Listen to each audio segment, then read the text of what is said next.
প্রাণীর প্রতি ভালোবাসাই যেন কাল হয়ে দাঁড়ালো চট্টগ্রাম নগরীর পাঁচলাইশ থানাধীন হিলভিউ এলাকার জুমাইরা লামসি প্যালেসের বাসিন্দা শারাফ আঞ্জুম সাকির।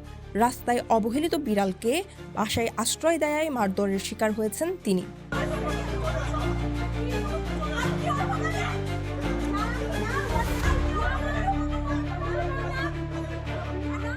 গেল ২৪ ডিসেম্বর রাতে জুমাইরা লামসি প্যালেসের তৃতীয় তলার ফ্ল্যাট মালিক রাজীব, রূপম ও তাদের বোনসহ পরিবারের সদস্যরা জোরপূর্বক বাসায় ঢুকে ভুক্তভোগী সাকি ও তার মায়ের উপর হামলা ও মারধর করেন বলে অভিযোগ উঠেছে। ভুক্তভোগীর অভিযুক্তরা জানতেন বাসায় কোনো পুরুষ সদস্য নেই, শুধু মা ও মেয়ে থাকেন।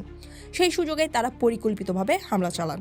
মানে বলে যে আপনি ভিডিও কেন করছেন, আপনি রেকর্ড কেন করতেছেন। তো আমি বললাম যে আমার রাইট আছে রেকর্ড করার, আমি দেশের নাগরিক, আমার যথেষ্ট পরিমাণ রাইট আছে, আমি আমার বাসার ভেতর হোক বাইরে হোক আমি সবকিছু রেকর্ড করতেই পারি আমার ফোনে। এই কথা বলার সাথে সাথে ওর যে বড় ভাই রাজীব রূপম দুই ভাই, ওনাদের এক ভাই বাসার ভিতর ঢুকে আমাকে মারা শুরু করে আর আমার হাত থেকে মোবাইল কেড়ে নেওয়া শুরু করে। তাও আবার আমার বাসার ভেতরে জিনিসপাতি ভেঙে যায়, সব কিছু হয়। এরপর ওনাকে টেনে আমার মা যখন বাইরে টেনে নিয়ে যান, যে আমার মা চিৎকার করা শুরু করেন, কারণ স্বাভাবিক আমার বাসার ভেতরে তার মেয়েকে মারতেছে। এরপর মেয়েটা ভিডিও করার জন্য সামনে চলে আসে, তখন এক কথা দুই কথায় ধাক্কাধাক্কি হওয়াতে মেয়েটার ফোন পড়ে যায়। মেয়েটা উল্টো উঠে আমার মাকে মারা শুরু করে, আমাকে মারা শুরু করে, আমার চুল ধরে টানে।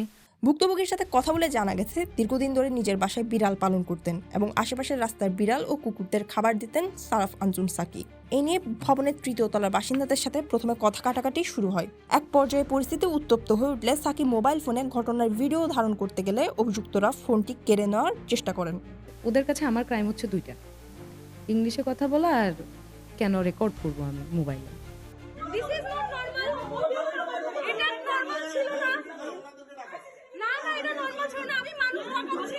আমার মাকে মারে, আমার ফোন নেওয়ার জন্য পাগল হয়ে যায়, আমার হাত থেকে ওর ফোন নিতেই হবে। ওর কথা একটাই, ওর ফোন নেন, ওর ফোন কেন থাকবে অন, ও কেন ভিডিও করতেছে।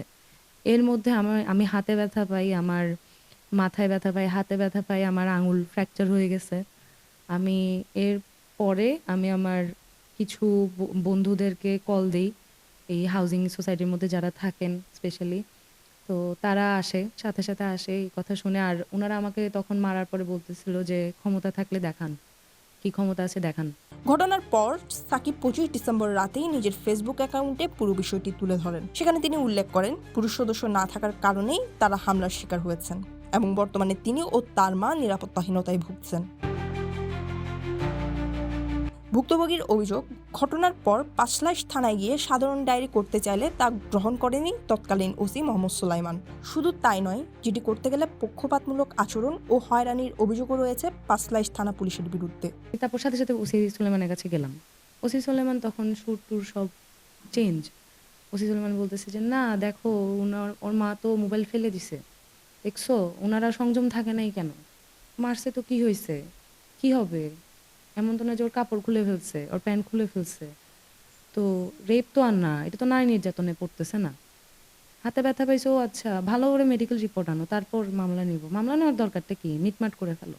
এ বিষয়ে জানতে অভিযুক্তদের সাথে যোগাযোগ ও পরে তাদের বাসায় গেলে তারা কোনো মন্তব্য করতে রাজি হননি। আচ্ছা ভাইয়ারা তো নাই, আমরা একটু অফিসে আমি দেখি। উপর থেকে তো নিচে থেকে তো কল দিয়ে আসলেন, তাহলে কিভাবে আসলেন উপরে? আচ্ছা একটু। অন্যদিকে সিটি পোস্টের প্রতিবেদকরা ওই ভবনে গেলে নিরাপত্তার দায়িত্বে থাকা সিকিউরিটি গার্ড ৩ তলায় যাওয়ার কারণ জানতে চেয়ে সাংবাদিকদের সাথে তর্কাতর্কিতে জড়িয়ে পড়েন।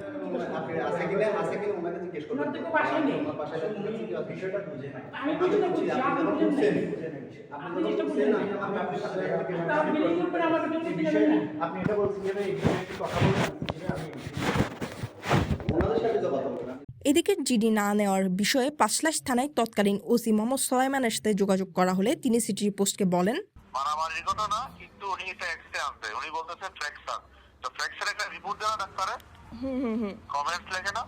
আমি বললাম যে আপনি যদি মামলা করতে চান ওই রিপোর্টটা নিয়ে আসেন, আমি মামলা করে দিব, শেষ কাহিনী হচ্ছে। ৩০ তারিখ নাকি ডাক্তার ছিল না, সিনিয়র ডাক্তার উনি ছিল। বলতেই পারে, উনি ওনার ভিতরে খুব আছে, খুব কেন আছে সেটা হচ্ছে ওনার বিষয়। আমার কোনো খুব নাই, আমার কাছে যেই আসুক আমি মামলা নিই, এবং ৫ লাখ টাকা একটা রেকর্ড, যেই আসুক যেই মামলা নিতে আমরা ১ সেকেন্ড দেরি করি না, আমরা ১ সেকেন্ড দেরি করি না। তবে ভুক্তভোগী সাকি জানান তার হাত ও আঙ্গুল ভাঙার মেডিকেল রিপোর্ট সহ সব ভিডিও ফুটেজ ও প্রমাণ তার কাছে রয়েছে। তিনি নিরপেক্ষ তদন্ত ও আইনি সহায়তার দাবি জানান। লোকবল নিয়ে এসে পুরুষ মানুষ এই জিনিসটা দেখানোর জন্য আপনারা এসে মারধর করবেন আমার বাসার ভেতরেই, এটা তো আমার মনে হয় না যে ল বলেন সোসাইটি বলেন, আমার মনে হয় না যে জিনিসটা জাস্টিফাইড কোনোভাবেই।